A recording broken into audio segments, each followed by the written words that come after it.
Boa tarde a todos. Eu gostaria, em primeiro lugar, de cumprimentar o Sr. Ministro da Ciência, Tecnologia e Ensino Superior, o Sr. Presidente do Conselho de Administração da ANI, o Sr. Representante do CSISP e o Sr. Presidente do Instituto Politécnico de Beja. Gostaria também de cumprimentar os restantes Presidentes de Politécnicos, diretores de escolas agrárias, representantes de organizações de produtores presentes.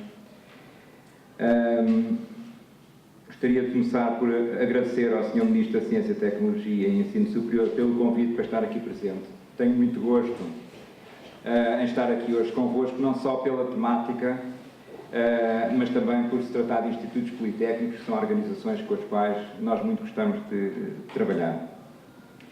Eu acho que este tema do agroalimentar e florestal, tal como foi referido pelos restantes colegas de painel, tem vindo a ganhar uma relevância cada vez maior, não só nestes domínios da investigação e da inovação, mas também em domínios comerciais, nomeadamente em termos da dinâmica de exportações, da criação de emprego, etc. E é uma dinâmica que não se trata de uma moda, mas é uma dinâmica que tem tendência a continuar e a ser cada vez maior. Se nós olharmos para os números das organizações internacionais, por exemplo, os estudos da FAO apontam para que, de agora até 2050, o consumo de alimentos aumente na ordem dos 70%. Isto deve-se ao efeito combinado de três fatores. Por um lado, o aumento da população mundial de 7 bilhões para 9 bilhões. O segundo fator é o aumento das classes médias nos países em desenvolvimento com grande capacidade de poder de compra. E o terceiro efeito é os aumentos de padrões de consumo pela migração de pessoas para as cidades. Hoje em dia, cada semana que passa, à escala global, há mais 1 milhão de pessoas a viver na cidade. E, portanto, este aumento de consumo à escala global, na ordem dos 70%, vai obrigar a um grande esforço, que por trás terá certamente investigação e inovação da produção para acompanhar esta pressão do consumo. E nós já sabemos quando há uma grande pressão do lado do consumo, tudo o que está relacionado com a oferta tem tendência a desenvolver-se, todas as áreas de negócio diretas e indiretamente relacionadas.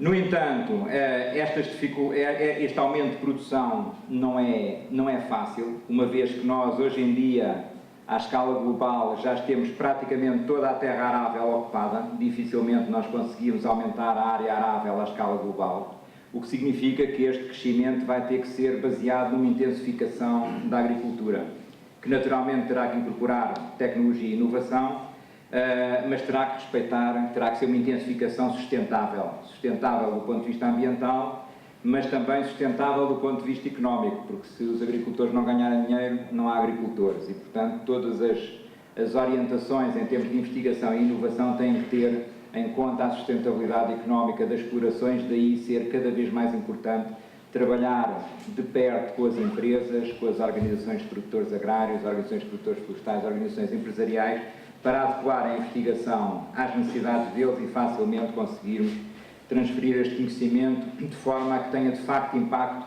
no negócio. Por outro lado, temos alguns grandes desafios, também importantes para a investigação e que muito vão limitar a produção de alimentos, como é o caso, por exemplo, das alterações climáticas. As alterações climáticas são um problema à escala global, mas na Europa, Portugal vai ser um dos países mais afetados pelas alterações climáticas, principalmente as zonas interiores do país, e, portanto, nós teremos necessariamente que ter programas de investigação de médio e longo prazo para preparar a adaptação às alterações climáticas. Obviamente que à escala global irá haver medidas de mitigação das alterações climáticas, mas a adaptação cabe-nos a nós prepará-la. Por outro lado, doenças emergentes. Cada vez estão a aparecer mais doenças emergentes, decorrentes muitas delas de alterações climáticas, por exemplo, na área da produção animal, que hoje aqui falamos, doenças transmitidas por vetores. Estima-se, a Organização Mundial de Saúde Animal estima que hoje em dia a produção animal à escala global é 20% abaixo daquela que seria se não houvesse estas doenças descontroladas, portanto 20% é muito em termos quantitativos, para não escolhermos qualitativos, e portanto temos aqui vários problemas, desafios à escala global. No panorama nacional, o agroalimentar de facto tem-se desenvolvido imenso. Os últimos dados do INE apontam para que entre 2000 e 2015 as exportações do agroalimentar português aumentaram 400%, portanto passámos de cerca de 200 milhões de euros por ano para mais de 1.000 milhões de euros por ano. Por outro lado, continuamos a ter uma forte dependência de importações em termos de produtos alimentares. E uma das linhas que é importante explorar é a substituição de importações, até porque em termos comerciais é muito mais fácil substituir importações do que procurar mercados de exportação e, portanto, isto é um dos aspectos que é importante trabalhar. Por outro lado, temos então na agricultura, na nossa realidade, alguns desafios importantes, de fundo, para além dos que já foram falados, conduzam a produzir mais em quantidade e também com mais qualidade, uma vez que nós somos um mercado pequeno, não temos escala e, portanto, a diferenciação é um fator importante, reduzir custos e aumentar a eficiência do uso da água e do uso da energia, que são fatores limitantes importantes em Portugal. Isto no que diz respeito ao agroalimentar, na realidade portuguesa, são talvez dos pontos principais do meu ponto de vista. Do que diz respeito às florestas, as principais fileiras florestais nacionais, que, como sabem, são o pinho, o sobreiro e o eucalipto, representam um volume de negócio enorme, na ordem dos 7.500 milhões de euros por ano. Em 2015, de acordo com os dados do INE deste ano, exportámos destas fileiras florestais 4.800 milhões de euros, que correspondeu a um total de 9,6% das exportações nacionais. Portanto, a floresta tem um peso enorme na economia nacional. No entanto, continua a haver uma limitação muito grande para toda a indústria relacionada com a produção. Portanto, hoje em dia, a principal limitação à indústria destas fileiras é a quantidade de matéria-prima disponível. As indústrias estão a crescer, mas a matéria-prima não acompanha. Por exemplo, a fileira do pinho, que é a fileira que também é o volume de negócio em Portugal, tem vindo sistematicamente a aumentar importações. Estima-se que este ano o nível de importações já será de 30%.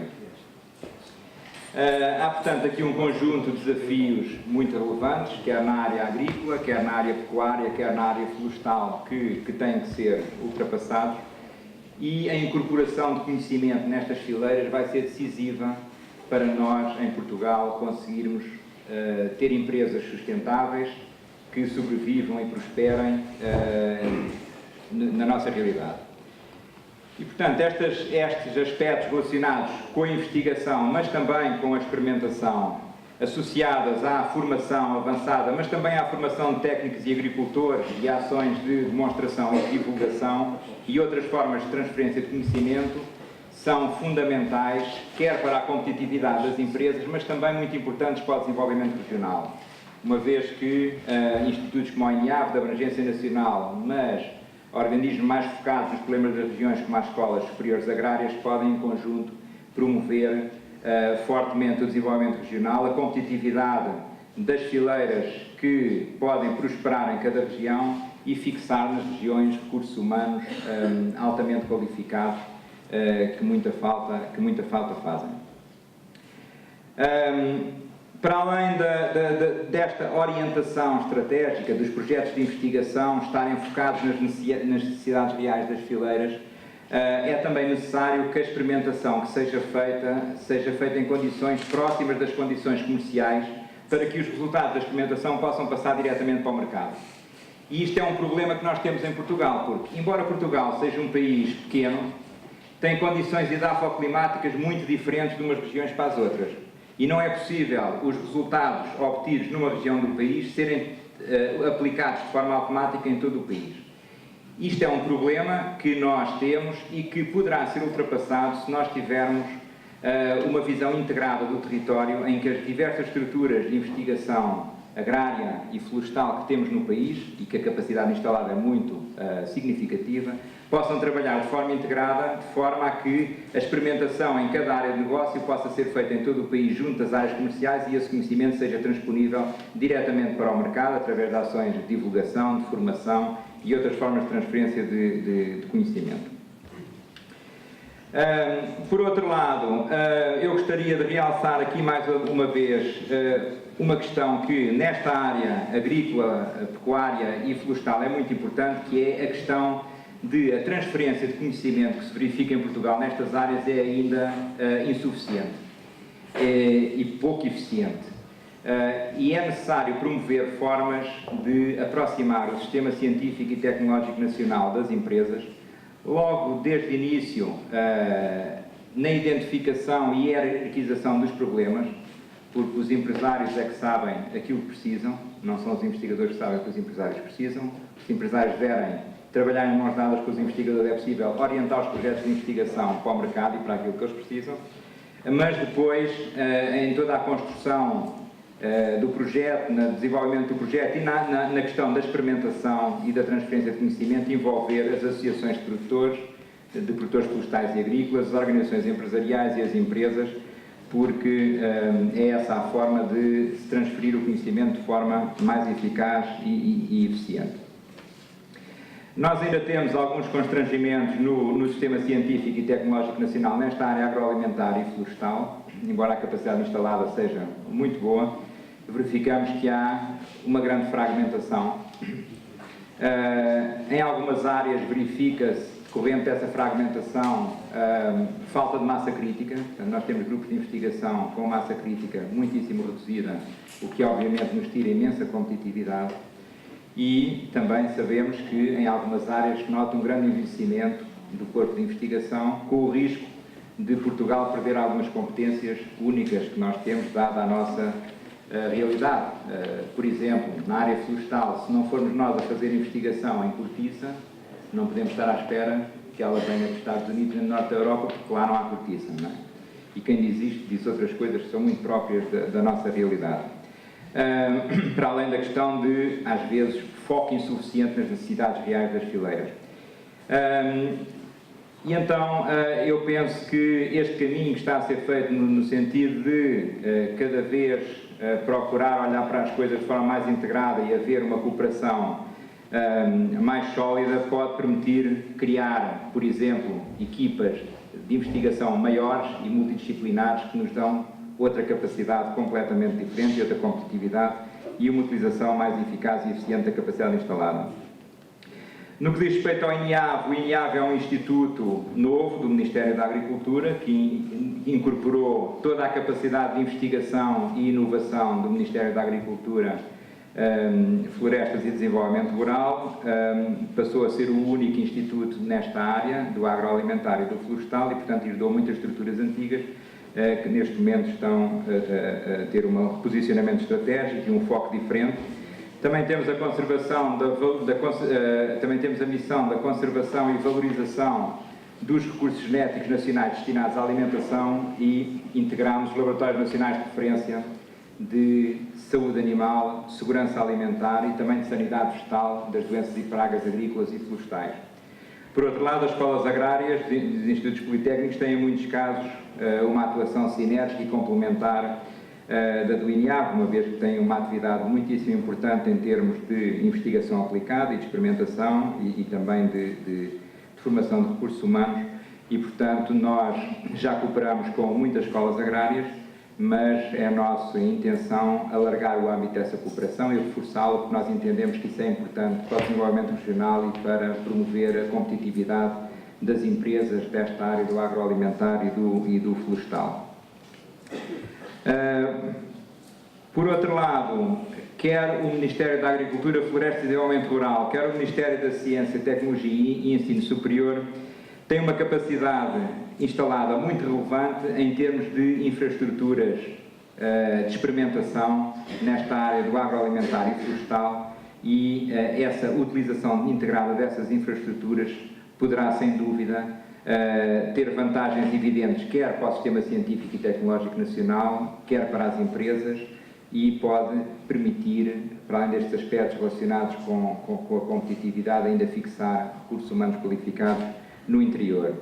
Eu, por fim, gostaria só de tocar um último ponto que me parece muito relevante, que é, nos últimos anos, nesta área do agroalimentar e do florestal, a grande parte da investigação tem sido feita numa lógica de projetos, em muitos casos relativamente pequenos, e com um horizonte temporal que não se compadece com as necessidades destas fileiras, normalmente um horizonte temporal de 3 anos.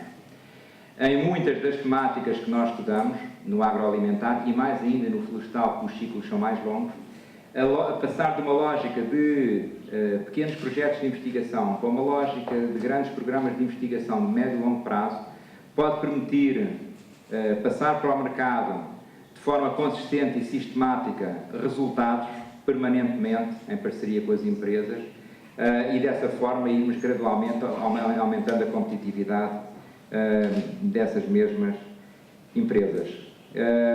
Eu creio que estes fóruns vão ser certamente um sucesso. Este vai ser certamente, quer pela temática, quer pela qualidade dos oradores, um fórum bastante interessante, e eu gostaria de agradecer mais uma vez ao Sr. Ministro o convite para estar aqui hoje. Muito obrigado a todos.